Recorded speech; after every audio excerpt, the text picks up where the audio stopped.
Hello everyone. Today I'll be explaining about scheduling jobs using executable file.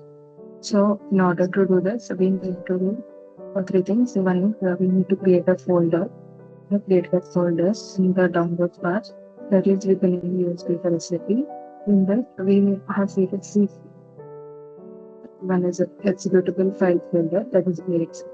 Next is the config file folder. And next is the logs file. So in the exe folder, we will be having the executable. We'll be having a configuration file with all the parameters, that is authorization as well as the payload parameters. And once we do the request, then the logs will be generated in this logs folder. So first step is we need to go to this USB per SAP folder, and again we need to navigate to exe file folder, and then here we need to open the command line by clicking on the search bar and then by clicking the command cmd. Next again, this is followed by the executable file bar, that is the same. And then we need to click on enter. The next step will be we'll be having a command. Like first we need to provide the executable file name, that is which we have, which is used for a scheduler version underscore file.exe, followed by the configuration file, that is this is the part which I have used here. And what is the configuration file name, that is in the JSON format. We can give any name if we want. Currently, we have used this as for testing purpose. And then at last, we need to give the destination file part, I mean the log file part, that is we can give any name followed by .txt.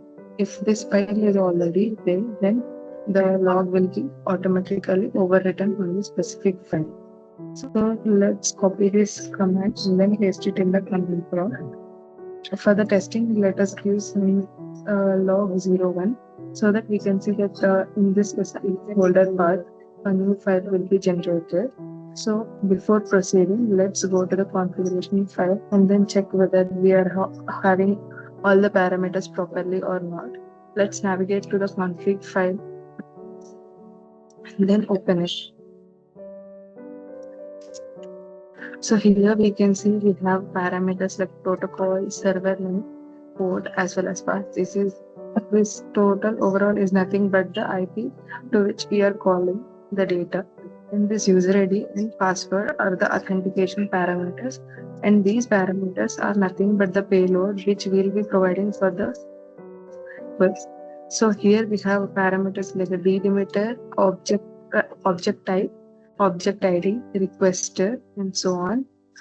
And then let us consider the first scenario by considering the SY batch as X, and then save this particular configuration file, and then run the command which I have shown in the command prompt by clicking on enter. We can see that the API call has been successful and we have got an empty response. There is an empty array. Now let's consider a scenario without considering the SY batch. That is by considering SY batch as an empty string, and then save the JSON file, and then let's go to command prompt and then rerun the same command. Actually, this response, whatever we have got, we can check it in the log file which has been just now generated. We can go to the logs folder, and then we can see this is the log01.txt which has been generated just few seconds back. And on clicking this, we can see that this is the output which we have got in the terminal, and the same output will be written in the text file. Again, now let's run the same command. So in this is the scenario wherein we have got all the output in the command prompt itself. So let's close the notepad and then open the text file once again. We can see the difference. That is, this was the output which we had got earlier. This is the new output which we have got. This response is having all the columns, that is a technical as well as business name. It has multiple. It has response is array of JSON. So first JSON will have all the column names followed by the delimiter, as this is the delimiter which we are using, and later we'll be having the columns and followed by its values.